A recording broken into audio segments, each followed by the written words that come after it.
जी अस्सलाम वालेकुम फ्रेंड्स। कैसे हैं आप सब दोस्त और जितने भी लोगों ने हमें लाइव ज्वाइन किया आप सबको मैं वेलकम करता हूं। और उम्मीद करता हूं कि आपको मेरी वॉइस एंड स्क्रीन जो है वो क्लियर नज़र आ रही होगी।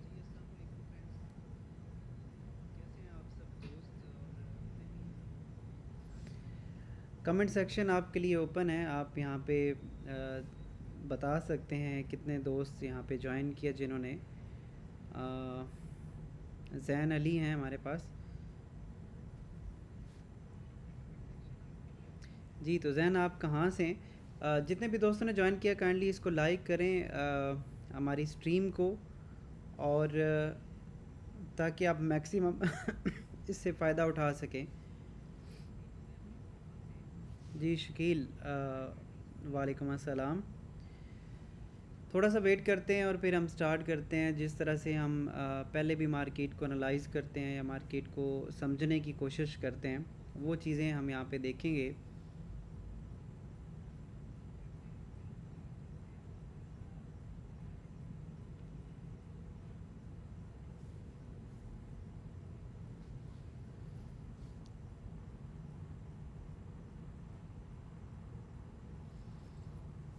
जी सारा है हमारे साथ और मुसाब, आई थिंक सो मैं सही नाम ले पा रहा हूँ।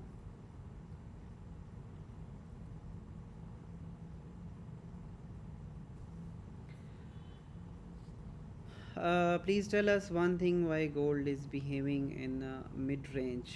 जैन जलाली जी डिस्कस करते हैं सारी चीज़ें और पूरा मार्केट को समझने की कोशिश करेंगे। मेरे साथ रहें, स्ट्रीम को लाइक करें। और ये ऑफिशियल जो आप ट्विच का चैनल देख रहे हो एक्सनेस का, आप इसको फॉलो कर सकते हो। और यहाँ पे बहुत ज़्यादा मेरे अलावा और भी बहुत ज़्यादा दोस्त हैं जो कि आपको गाइड करने की कोशिश करते हैं, तो आप उनको भी फॉलो कर सकते हैं। तो अभी हम मार्केट को थोड़ा सा समझने की कोशिश कर कि हमारे पास ये आज जो गोल्ड है, गोल्ड ने आज काफ़ी ज़्यादा जो ना वो एक बड़ी मूवमेंट दी है। पहले बाइंग प्रेशर था, फिर सेलिंग प्रेशर था, तो ये क्या हुआ है, कहाँ तक मार्केट कैसे रुक सकती है और कौन सी अपॉर्चुनिटीज़ हमारे लिए बन सकती हैं वो हम यहाँ पे देखने वाले हैं। आप सबको स्क्रीन एंड वॉइस क्लियर है? एक दफ़ा जितने भी दोस्त लाइव हैं उस वो बताइएगा ताकि जो है ना वो उसमें आगे चल सकें हम।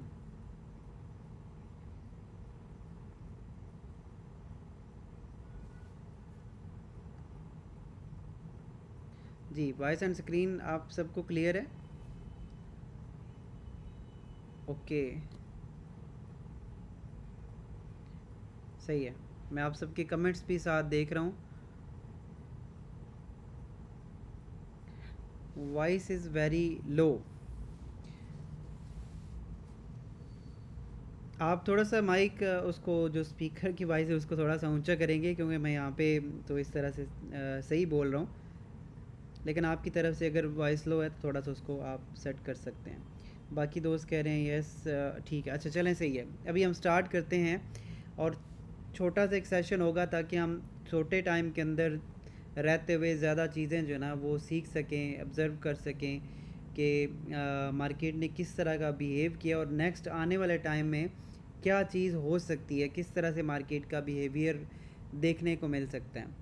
सबसे पहले तो इस टाइम जो है ना वो वार जो सिचुएशन है वो आपको पता है। इस टाइम जो हमारे पास एक करंट सिचुएशन रशिया और यूक्रेन के दरमियान दोबारा से कुछ क्लैश जो है ना वो देखने को आ रहे हैं और वो भी मार्केट पे अफेक्ट कर रहे हैं। वो डाटा भी आपको साथ साथ देखना ज़रूरी है।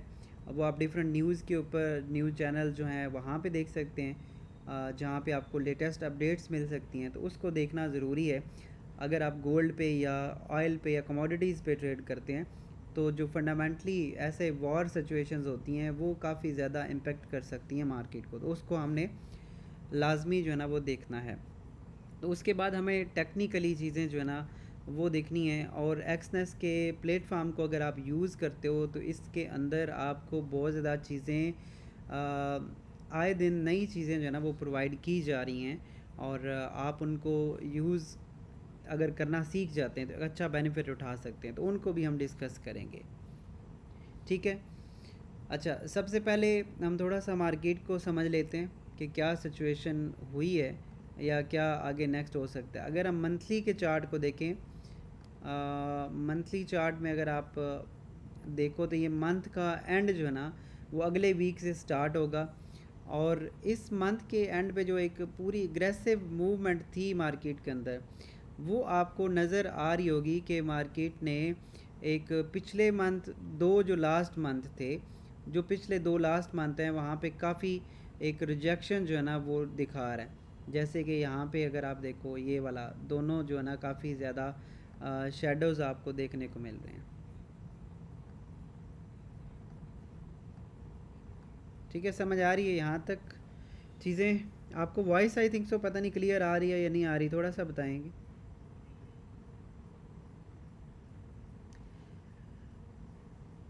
लिल राज आई थिंक नाम आपका, एक्सनेस में कह रहे हैं यूएसडीटी से डिपॉजिट किया जा सकता है। हाँ जी, किया जा सकता है सर। योर स्ट्रीम की बफरिंग इन बिटवीन, हाँ जी, ये थोड़ा सा आज आपको थोड़ा सा प्रॉब्लम इसमें हो सकता है। नेट थोड़ा मेरे पास स्लो चल रहा है, तो इसलिए थोड़ा सा प्रॉब्लम हो सकता है। ये आप रिकॉर्डिंग खैर बाद में देख सकते हैं। अच्छा, तो चलें हम आगे देखते हैं। यहाँ पे अगर आप इसको चेक करो तो हमारे पास जो लास्ट दो मंथ थे ना, काफ़ी बड़ी रिजेक्शंस जो है ना वो हमें देखने को मिली हैं, और ये एक वीकनेस शो करवाती है मार्केट के अंदर कि मार्केट जो है ना वो एक वीक सिचुएशन के अंदर आ सकती है, और जो एक प्रेशर चल रहा था एक ओवरऑल, बिल्कुल जो है ना वो एक उसका उसका चेंज हो सकता है, उसका ख़ात्मा हो सकता है, और दोबारा से मार्केट जो है वो अपनी सेलिंग ट्रेंड नहीं, सॉरी, जो एक रिवर्सल है उसको ले सकती है, जो एक रिट्रेसमेंट है वहाँ पे आ सकता है। अभी भी जैसे आज वीकली क्लोजिंग है, लास्ट आज डे था फ्राइडे का, और मार्केट ने जितना भी लास्ट टाइम ये ऊपर की तरफ मूव किया था, आज ने एक इस तरह से दोबारा से रिवर्स कर दिया। अगर ये इसी तरह की कैंडल क्लोज़ होती है तो आपको नज़र आ रहा है कि ये एक डोजी कैंडल बनेगी। अगला वीक भी आप देखना पड़ेगा कि वो कहाँ पे क्लोज़ होता है।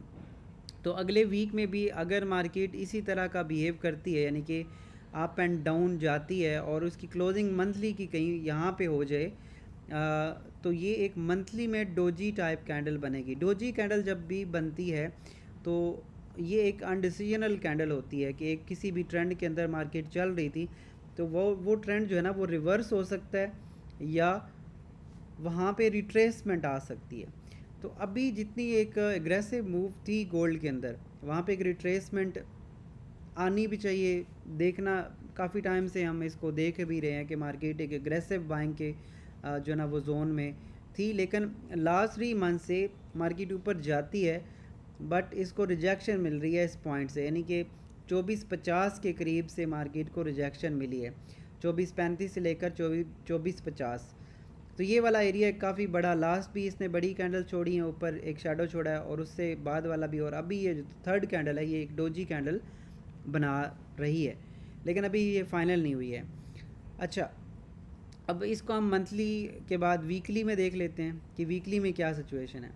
वीकली में भी एक सेलिंग पैटर्न जो है ना वो मौजूद है, और ये हमने लास्ट में भी डिस्कस किया था कि डबल टॉप का जो पैटर्न है ना वो यहाँ पे आपका प्लेस हो रहा है। ये एक टॉप है, दूसरा टॉप इसने यहाँ पे लगाया था, और ये अब इसकी नेक लाइन है। अभी यहाँ पे एक दोस्त पूछ रहे थे कि मार्केट इस जगह के ऊपर क्यों जो है ना वो एक रुकी हुई मार्केट है, समझ आ रही है? तो वो उसकी रीज़न भी यही है कि ये जो नेक लाइन जब तक मार्केट नहीं तोड़ती है, अगर तो ये नेक लाइन टूटती है तो उसके बाद से मार्केट काफ़ी अपने सेलिंग प्रेशर में आ जाएगी, और अगला टारगेट इसका 2150 की तरफ हो सकता है। लेकिन जब जब भी मार्केट इसके पास आ रही है, यानी कि अपनी नेक लाइन के पास आ रही है, तो यहाँ पे ये एक सपोर्ट ले रही है। आप इस एरिया को देख सकते हो, जो कि हमारा 2280 के आसपास का एरिया बनता है। ठीक है।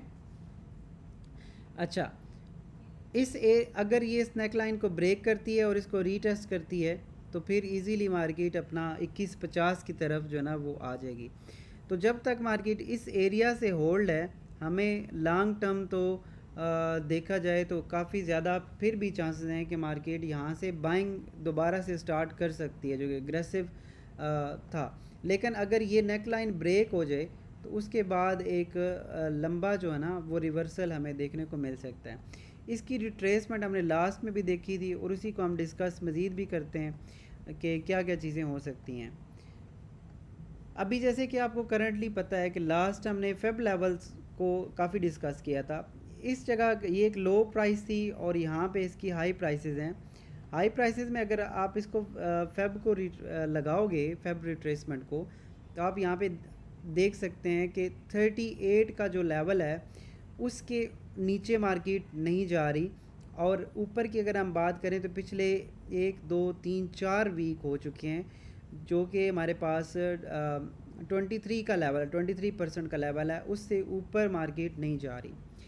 एक चीज़ आपको मैंने लास्ट टाइम भी बताई थी, आपको शायद याद हो कि जब भी मार्केट नीचे गिरती है, जब हम फेब लेवल की उसकी वैल्यूज़ की बात करें, तो जब मार्केट नीचे गिर रही है यानी कि अपने 38 वाली प्राइस के ऊपर आके रिजेक्शन लेती है, तो अगला जो उसका टारगेट है ना वो ये वाला 23 वाला हो सकता है। और अगर 23 से रिजेक्ट हो गई मार्केट, और जैसे कि बार बार हो भी रहा है, इसके ऊपर अभी तक कोई क्लोजिंग नहीं है, तो अगर यहाँ से रिजेक्ट होती है और अब 38 को अगर ब्रेक करेगी तो सीधा ये फिर जो 50% रिट्रेसमेंट है उसके ऊपर आ सकती है। लेकिन जो अच्छी रिट्रेसमेंट है, जिसका सब लोग जो बायर्स हैं, जो लॉन्ग टर्म बाइंग करना चाहते हैं, वो वेट कर रहे हैं इस जोन का, यानी कि 61% रिट्रेसमेंट का, और वो हमारे पास बनती है 2160 की प्राइस। ठीक है, आप समझ पा रहे हैं जो मैं बोल रहा हूँ?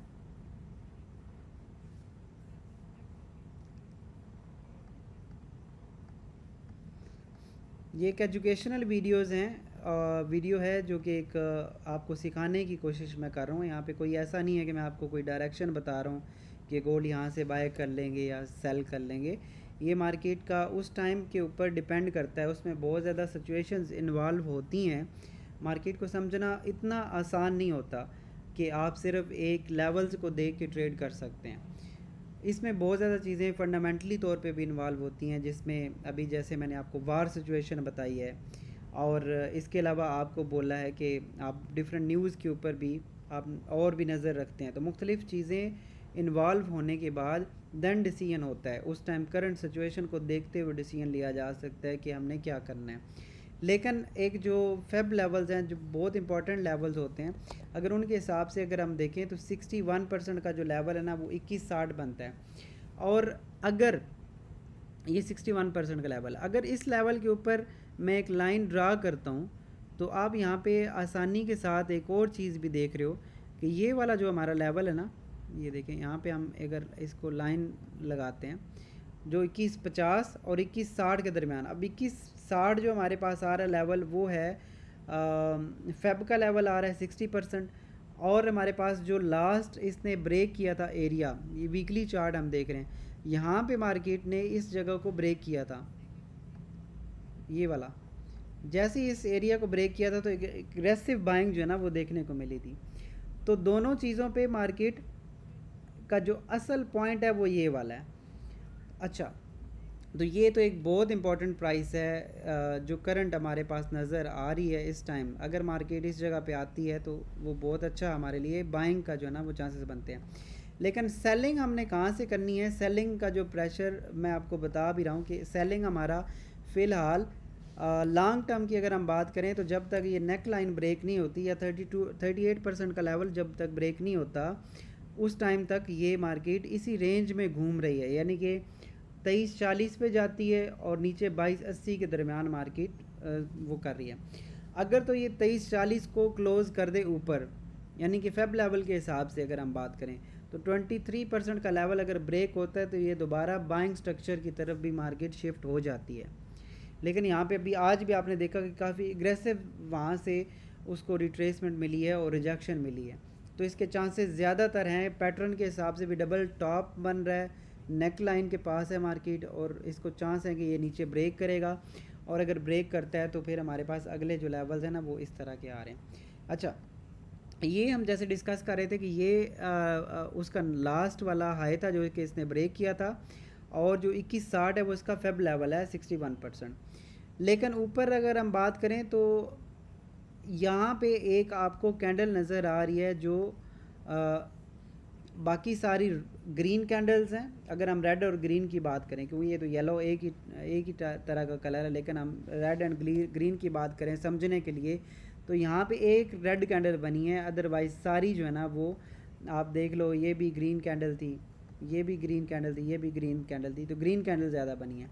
तो एक कैंडल हमारे पास ये बनी है, इसका लो और इसका हाई मार्क कर लें, तो यहाँ पे आप एक लाजमी जो है ना वो बना के रखें अपना जो रेक्टेंगल्स हैं। तो ये हमारे पास एक बेस्ट बाइंग जोन है।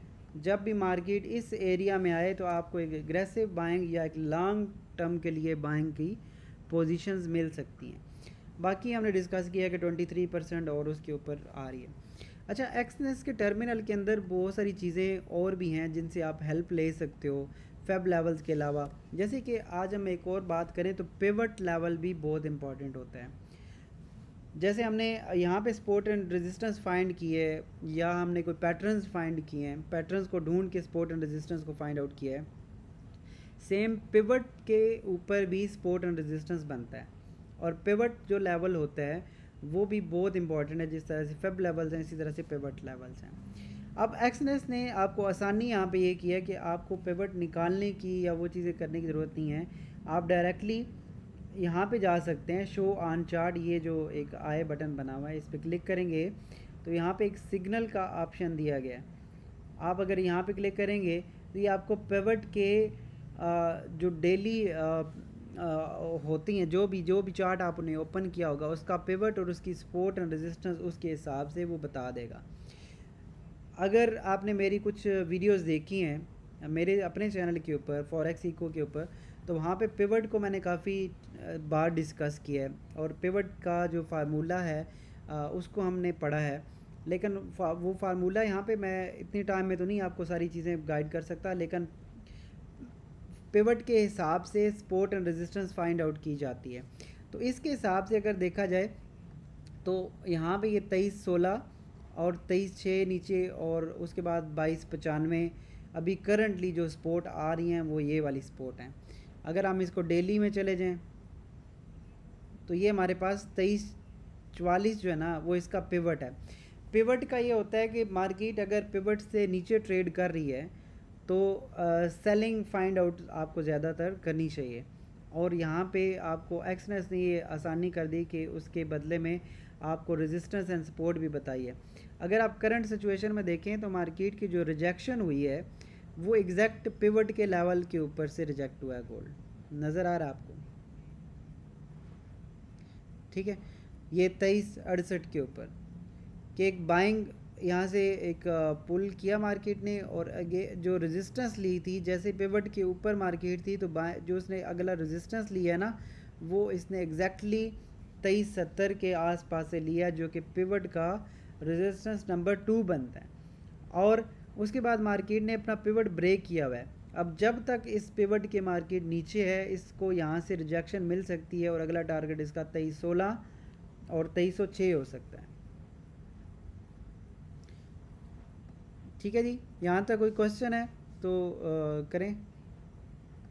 अच्छा, इसके ऊपर आप क्लिक करते हो तो पूरी डिटेल भी आप इसकी देख सकते हो। ये देखें, इसमें आपको इंट्राडे में वो बता रहा है कि सेल है। इंट्राडे के हिसाब से अगर आप इसको ट्रेड करना चाह रहे हो शॉर्ट टर्म के अंदर। उसके बाद अगर शॉर्ट टर्म के बारे में बात करें तो ये एक कोई भी सेलिंग एंड बाइंग नहीं है, यानी कि अगर आप उसको स्विंग ट्रेडिंग में जाते हो। और लॉन्ग टर्म या मीडियम टर्म की बात करें तो उसमें ये बाइंग है। अगर बड़े टाइम फ्रेम की बात करें तो छोटे टाइम फ्रेम के अंदर ये एक रेंज के अंदर जो ना वो मूव कर रहे हैं। समझ आ रही है?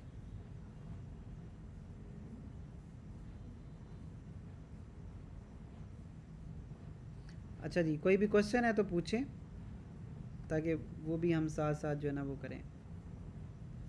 मैं आपके क्वेश्चन भी साथ लेता हूँ। अब तो मूव नहीं होगी, होनी थी, जो होनी थी हो गई। अच्छा, ज़ाहिर है मार्केट अभी आज एंड है।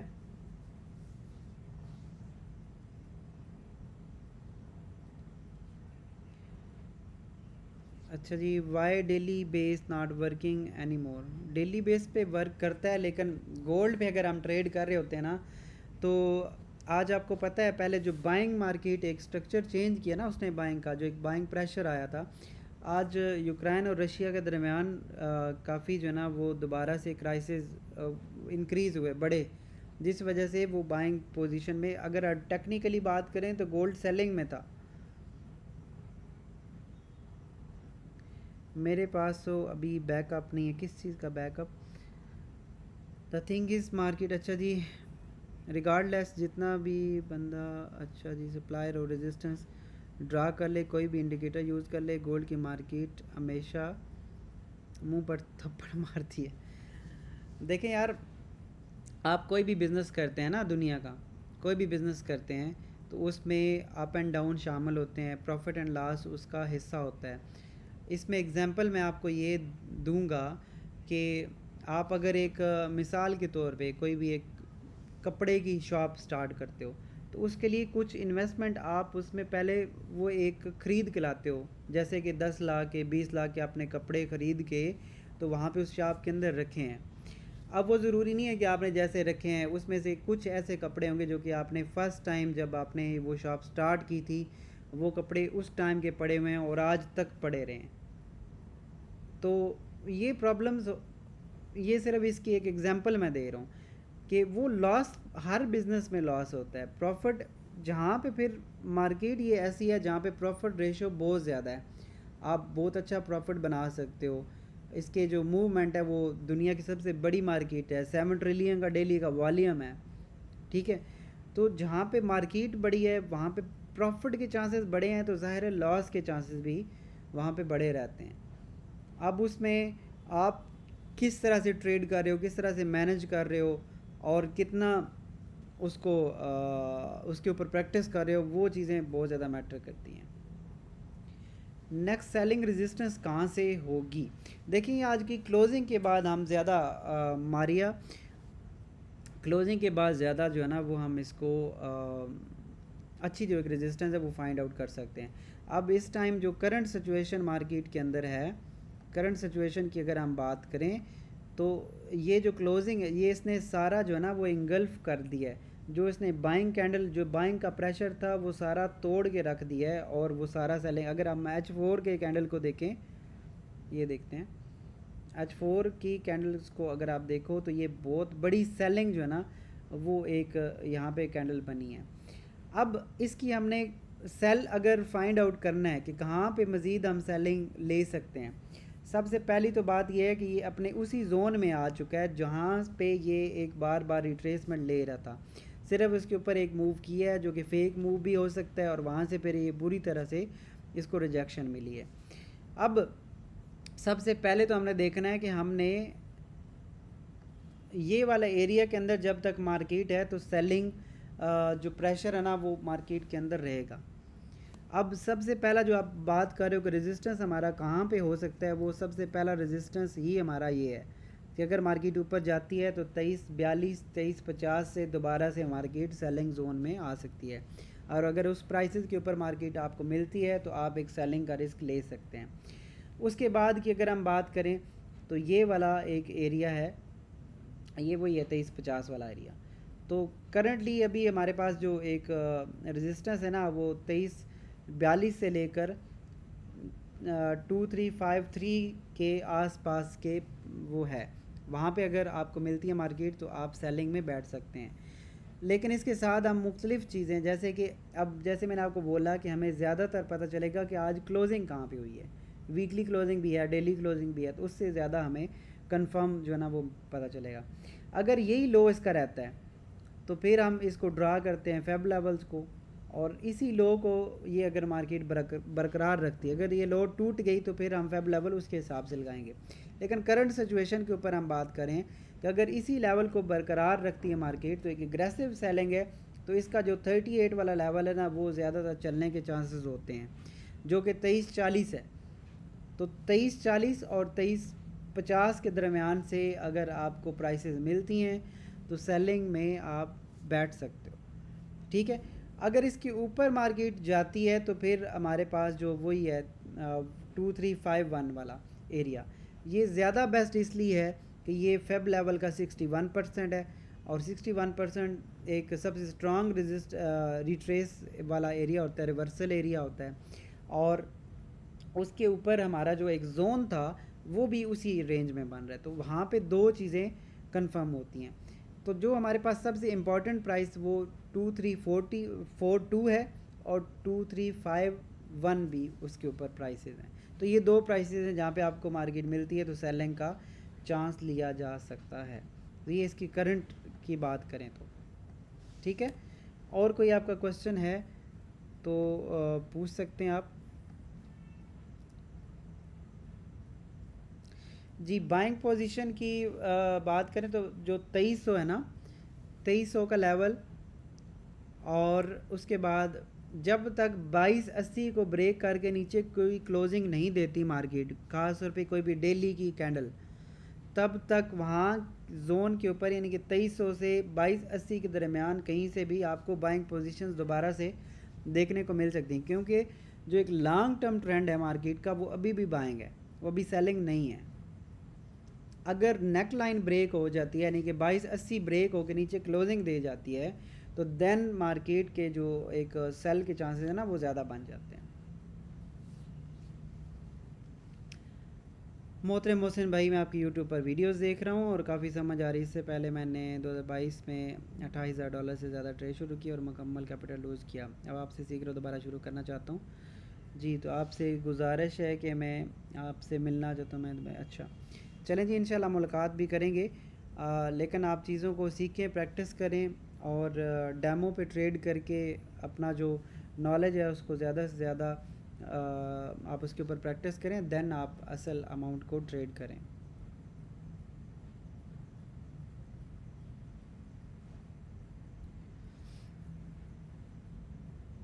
फंडामेंटल बता दें सर, आप किस किस वेबसाइट पे देखते हैं? फंडामेंटली अगर हम बात करें तो मेरे भाई बहुत ज़्यादा वेबसाइट्स हैं, लेकिन आपको एक्सएनएस के ऊपर भी ये चीज़ें सारी मिल जाती हैं। और ये जो मैंने अभी आपको ये आई लाइन बटन दिखाया था ना, इस पे अगर आप जाओगे तो ये एक HMR का जो ना पीरियड है, जो कि जहाँ पे ज़्यादा वॉल्यूम आने के जिस रेंज में होता है वो भी आपको दिखाता है। और इसके अलावा इकोनॉमिक कैलेंडर है। इकोनॉमिक कैलेंडर आप कौन कौन सा देखना चाहते हैं, जैसे आज हाई इम्पैक्ट कौन सी न्यूज़ हैं, वो आप अगर ऑन कर लोगे तो इसी जगह पे आपको नज़र आ जाएंगी। आपको कहीं पे चार्ट पे जाने की ज़रूरत या किसी वेबसाइट पे जाने की ज़रूरत नहीं है। जैसे ये नीचे देखें, दो साइन आ चुके हैं, अगर आप इस पर क्लिक करोगे तो ये हमें बता रहा है कि इसका इम्पैक्ट हाई है। ये यूएस यानी कि यूएस डॉलर की ट्रेड, वो अपना डाटा है उसके ऊपर ट्रेड है, और एक्चुअल इसका ये है, फोरकास्ट इसका ये है, और प्रीवियस इसका ये है। तो एक्चुअल इसका ज़्यादा आया है, ठीक है। तो इस वजह से मार्केट जो है ना वो गिरी है, सेल हुई है। उसके बाद अगर ये दूसरा डाटा देखें तो ये भी ऐसे ही है। दोनों डाटा जो है ना वो डॉलर के लिए पॉजिटिव थे और गोल्ड के लिए नेगेटिव थे, और ये दोनों हाई इम्पैक्ट डाटा थे। तो यहाँ पे ही आप डायरेक्टली देख सकते हैं, आप चार्ट के ऊपर ही देख सकते हैं। इसकी डिटेल में जाएंगे तो आप इसकी पूरी डिटेल भी देख सकते हैं कि ये किस तरह का डाटा था। जैसे ये S&P ग्लोबल मैन्युफैक्चरिंग PMI का डाटा था आज, और इसमें क्या क्या चीज़ें और इसमें कौन कौन से इंडेक्सेस शामिल हैं, वो सारी चीज़ें भी यहाँ पे शामिल हैं।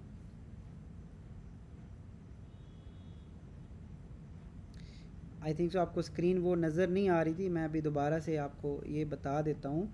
आप यहाँ पे आई बटन पे क्लिक करोगे तो ये इकनॉमिक कैलेंडर है। इकनॉमिक कैलेंडर पे आप ऑन कर लो, ये हाई इम्पैक्ट न्यूज़ हैं और यहीं से आप इनको देख सकते हो।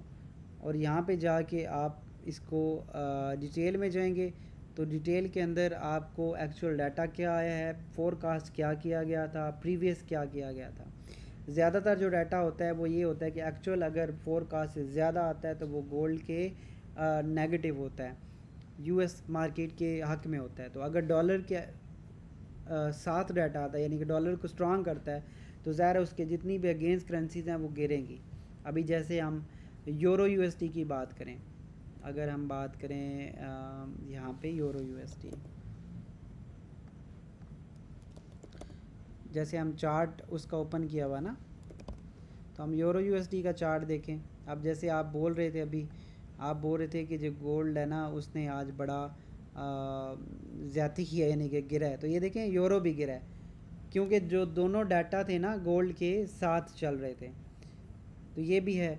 उसके बाद यूरो भी, गोल्ड भी और जितने भी ऐसे थे जो कि उस करेंसी के साथ ट्रेड कर रहे हैं वो सारे इसी तरह थे। अच्छा, यहाँ पे एक ट्रेंड लाइन भी आपको नज़र आ रही होगी H4 के अंदर, ये भी लाजमी मार्क करके रखें, ये वाली ट्रेंड लाइन। तो ये ट्रेंड लाइन के ऊपर से दोबारा मार्केट बाउंस अगर करती है तो यहाँ से बाइंग कर सकती है, और ये क्योंकि उसी जोन में दोबारा दाखिल हो चुकी है जिस जोन में मार्केट ट्रेड कर रही थी, तो ये इस तरह से ट्रेड हो सकती है।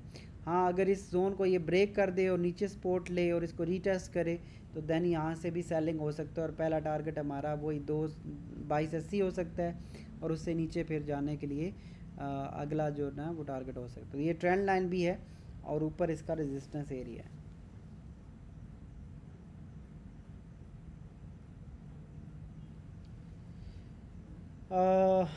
कह रहे हैं जी brother you are not looking well, is everything okay? हाँ जी, शुक्र अल्लाह का, सब ठीक है। बस कुछ ऐसी मसरूफियात थी जिसकी वजह से आप लग रहा हो शायद, बस ऐसे ही है कुछ, तो बाकी कुछ नहीं है, सब ठीक है यार।